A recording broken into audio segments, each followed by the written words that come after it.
Benvinguts i benvingudes a aquest Concertballat de Girona en Moviment. Som un festival benèfic de dansa que té com a objectiu recaptar fons per a la Fundació Oncolliga Girona per a l'ajuda al malalt de càncer i als seus familiars. Aquest projecte ha estat possible gràcies a la col·laboració i al jove talent de l'orquestra del Conservatori Isaac Albéniz de Girona i a tot un reguitzell de ballarins i ballarines que han participat per dotar de moviment i d'imatges el repertori de l'orquestra. La majoria d'aquests artistes resideixen a l'estranger i han participat de forma voluntària per fer possible aquest espectacle benèfic. Moltes gràcies a totes i tots que han fet possible aquest projecte. Sou realment l'ànima del festival i us estem molt agraïts. Malauradament, vivim encara en un context de pandèmia mundial i us convido doncs, a ser encara més solidaris que mai aquest any amb una causa que afecta a tanta gent.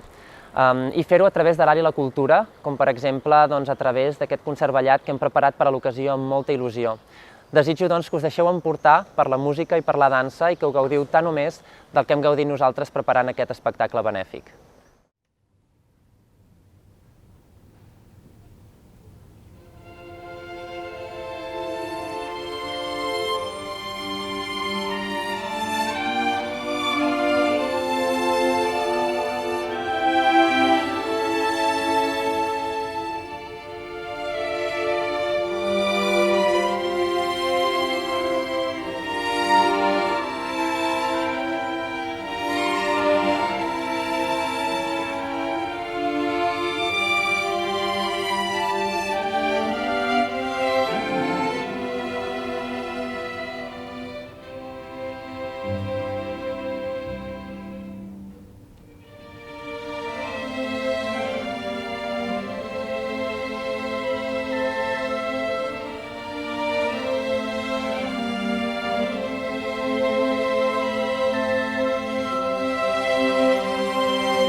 Estem aquí en el Teatre Municipal de Girona amb un dels espectacles de dintre Girona en Moviment. Nosaltres estem molt contents de que això sigui possible, tot i les dificultats que hi ha durant el Covid, que no podem fer-ho com sempre, doncs farem diferents activitats, però aquesta, gràcies a l'Orquestra del Conservatori, doncs ens ajuda a poder fer-ho possible i esperem que això sigui molt bo, que tothom ens pugui ajudar, que és el que estem molt contents, que estan tothom al nostre costat, sabem de segur que fem una gran feina, que no podem deixar de fer-la i gràcies a tots aquests esdeveniments serà possible.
Des del Conservatori de Girona estem molt contents de participar en aquest vídeo. Nosaltres hem posat la música amb l'orquestra dels nostres alumnes, l'orquestra simfònica, i estem molt orgullosos de poder, a través d'aquest vídeo, juntament amb Girona en Moviment, que aportaran la part de la dansa, ajudar amb el que es pugui recaptar d'aquest vídeo a Oncolliga, i això ens fa molt feliços perquè per als nostres alumnes això serà molt dignificant i estarem molt orgullosos de poder haver participat en aquest vídeo tan maco que ja veureu que us agradarà.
Festival Girona en Moviment sempre intentem que hi hagi un espectacle de música en directe, perquè als ballarins sempre ens agrada, sempre que podem ens agrada col·laborar amb els músics i ballar música en viu. Aquest any no ha sigut possible, per això us presentem aquest projecte en col·laboració amb el Conservatori de Música de Girona. Han participat ballarins professionals d'arreu i també alumnes d'escoles de dansa de Girona, i estem molt contents i molt agraïts de poder-vos presentar aquest projecte.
Ens ha anat molt bé fer aquest projecte, ja que a part de fer-ho per una bona causa, hem pogut ajuntar-nos tota l'orquestra, cosa impensable aquest any, en un espai que no sempre podem estar-hi, que és el Teatre Municipal, i això que per una bona causa està molt bé fer aquestes coses.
Fa uns 20 anys llargs que estic en el conservatori, fent una de les meves passions de la vida, que és portar l'orquestra del conservatori. Realment, portar l'orquestra del conservatori, dirigir l'orquestra del conservatori, és un repte important perquè és com intentar fer descobrir en els alumnes, en els joves músics, un món que ells probablement ni s'imaginen que és tan meravellós, no? I això dona peu a que moltes vegades puguis arribar a trobar moments de màgia pura i de fascinació quan descobreixen o bé gran música o bé grans moments que es poden produir a través de la interpretació, i això és molt i molt i molt bonic. Des d'aquest punt de vista podríem dir que hi ha 3 coses molt importants pels alumnes aquí. Una, el posar-se en contacte amb una música meravellosa, superformativa per a ells a nivell professional. 2, posar-se en contacte amb una altra disciplina artística, cosa que és sempre superinteressant, perquè acabes veient que amb mitjans diferents però acabes dient exactament el mateix. I 3, el més important, aprendre que moltes vegades podem contribuir a causes solidàries, a ajudar, i més en aquests moments tan complicats, també és molt important. Per tant, és un projecte absolutament engrescador des d'aquest punt de vista. Des d'obres que venen de música incidental, amb la qual cosa, o obres que fan referència al món de la dansa, com la pavana, obres que fan referència a això que deia, a la música incidental, o sigui, per exemple, el Vals Trist o l'últim moviment, la faràndula de la suite de l'Arlésienne, o música realment abstracta, concertística, que aquí probablement hi tindríem tant el Corelli i el concert de violí de Beethoven. I després, sobretot, el que sí que hem perseguit amb l'Alfred és intentar que fos música coneguda, perquè hi ha molta música meravellosa que no és coneguda, però que a més fos música coneguda i meravellosa. La interdisciplinaritat és enriquidora i porta cap a nous camins que segur. I per què no fer una petita cosa amb tota la modèstia del que és un centre de formació, però amb tot el rigor de fer un experiment que realment sigui el màxim d'enriquidor.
Gràcies.